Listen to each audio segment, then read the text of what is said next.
Kita hitung bersama ya. 3, 2, 1.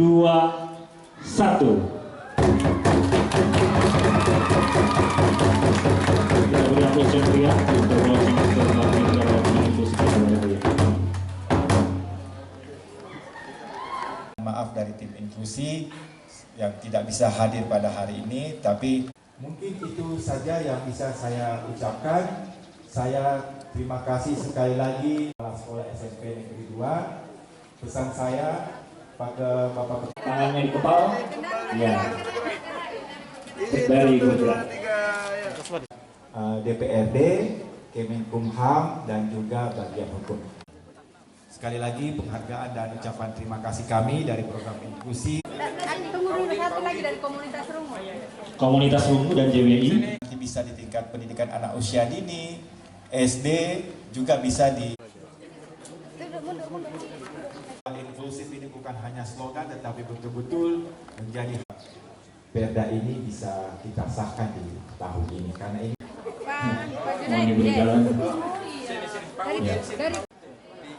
Kita hitung bersama ya. 3,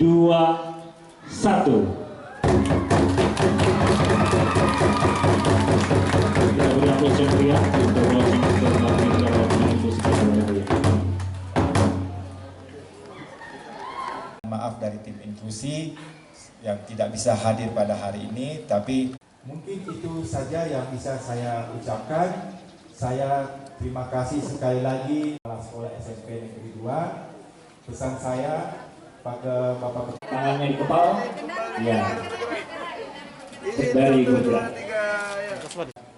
DPRD, Kemenkumham, dan juga bagian hukum. Sekali lagi penghargaan dan ucapan terima kasih kami dari program inklusi. Tunggu dulu, satu lagi dari komunitas Rungu. Komunitas Rungu dan JWI. Nanti bisa di tingkat pendidikan anak usia dini, SD, juga bisa di inklusif. Ini bukan hanya slogan tetapi betul-betul menjadi Perda ini bisa kita sahkan di tahun ini karena ini Mau diberi jalan. Ya. Ruang kelas juga yang harus disiapkan termasuk akses ya. Ya, silakan tim RPS untuk berfoto bersama diundang ke Bagian panggung. komitmen kita yang sudah kita lakukan. Yang kedua, ini kan kerjasama pemerintah Indonesia dalam ini Kota Kendari dan Rukun Perempuan dengan pemerintah Australia. Nah, sehingga ini memang sangat kita dukung ya. Karena biar bagaimanapun juga ini merupakan satu hal yang memperhatikan ya, anak-anak yang disabilitas yang punya kemampuan. Sehingga kami juga dari DPR sudah memberikan dukungan dalam bentuk perda yang akan kita angkat tentang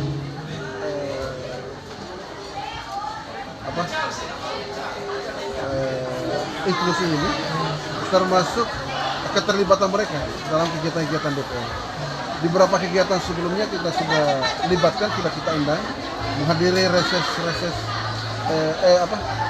dengan anggota DPR, dan ini akan kita sementara draft perdanya lagi disusun, mudah-mudahan ini bisa cepat selesai agar apa yang menjadi kebutuhan kebijakan atau regulasi yang dibutuhkan program ini bisa kita maksimalkan dan bisa mendapatkan dukungan dari pemerintah Kota Kendari dan masyarakat Kota Kendari.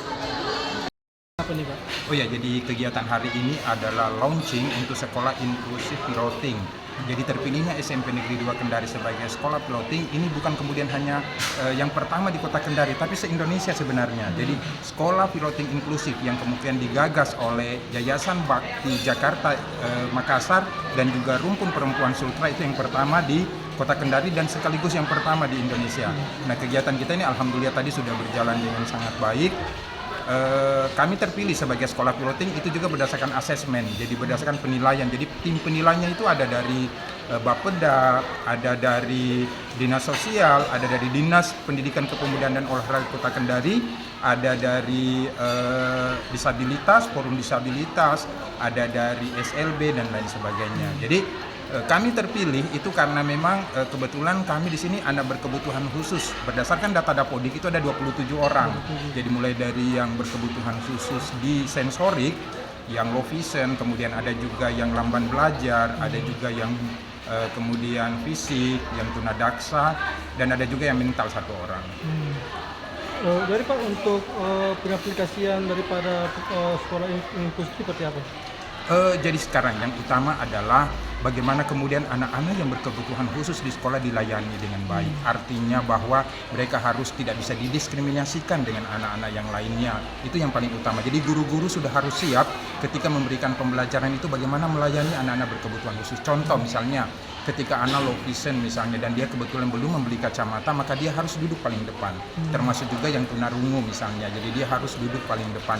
Itu adalah layanan-layanan yang awal. Kemudian ada layanan-layanan juga bagi anak yang lamban belajar misalnya.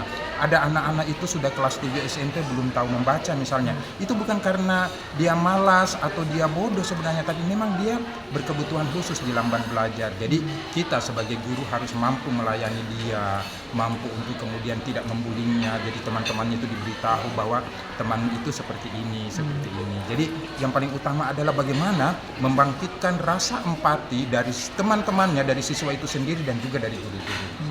Itu Pak, terkait dengan sarana-prasarananya Pak sudah mendukung Pak? Iya, alhamdulillah kalau untuk sarana kita tinggal akses sih sebenarnya, tapi kita dalam proses seperti akses ke setiap gedung itu kita akan bangun handrailing, kemudian kita akan coba membangunkan juga WC yang khusus untuk disabilitas putra dan putri. Kebetulan kita di sini kan kalau WC itu ada 30 unit, jadi ada 1 unit nanti kami akan 2 unit, 1 putra 1 putri yang kemudian khusus untuk disabilitas. Jadi kalau disabilitas itu kan toiletnya, WC-nya itu dia agak berbeda.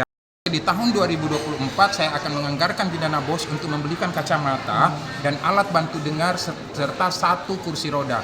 Kacamata ini dan alat bantu dengar saya peruntukkan untuk anak-anak yang memang berkebutuhan khusus dan tidak mampu. Jadi tidak mampu, kasihan orang tuanya membeli kacamata, saya dana BOS yang akan membelikan mereka. Anggaran tahun berapa itu? 2024. Jadi di dana BOS kami sudah anggarkan itu, termasuk dengan akses menuju kan kami sudah mencoba untuk membuat yang sifatnya bisa bisa dimanfaatkan dengan anak-anak disabilitas yang memakai kursi, walaupun sekarang itu belum ada anak-anak yang berkebutuhan khusus memakai kursi roda, tapi kan kita siapkan memang supaya kita tidak tahu kalau penerimaan peserta didik baru nanti ada. Nah, satu lagi, di penerimaan peserta didik baru kami sudah menambahkan kuota. Jadi ada kuota khusus 5% khusus untuk anak-anak berkebutuhan khusus.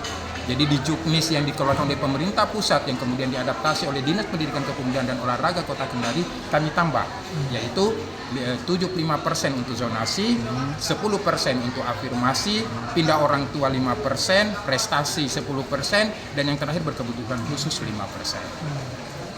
Kalau untuk tenaga pengajarnya Pak, bagaimana? Tenaga pengajarnya kita sebenarnya ada juga yang disabilitas juga, tapi disabilitasnya adalah tunadaksa, jadi ada yang tangannya ini, tapi maksudnya kan itu jangan di ini, tapi bahwa kami punya, bahwa kita yang paling utama dengan mereka ada, maka kita juga bisa membangkitkan motivasi itu sama anak-anak bahwa kau disabilitas kau akan menjadi sukses. Itu Pak, untuk kota PPDB untuk SMP 2 Sendiri berapa tahun ini? Untuk sekarang ini 320. 5% untuk tadi kursinya? Iya benar, 5% itu yang anak berkebutuhan khusus. Pak, harapannya Pak dengan launchingnya di penyelenggaraan pendidikan inklusif? Oh iya, yang saya harapkan adalah satu, bukan kemudian hanya SMP 2, tapi akan diikuti oleh sekolah-sekolah lain yang ada di Kota Kendari, mulai dari SD, SMP, semua harus inklusif. Jadi bukan ini launching sekarang, ini baru awal, ini adalah gerakan awal. Jadi kita mulai dengan piloting, kami mulai dengan model dulu, dan sekolah lain bisa mengikut kemudian. Yang kita harapkan adalah semua sekolah, kan sebenarnya sejak tahun 2014 sudah ditetapkan bahwa Provinsi Sulawesi Tenggara adalah provinsi inklusif. Jadi semua SD, semua SMP, SMA di Provinsi Sulawesi Tenggara harus menerima anak-anak berkebutuhan khusus. Terima kasih sudah nonton. Jangan lupa like, subscribe, dan share ya.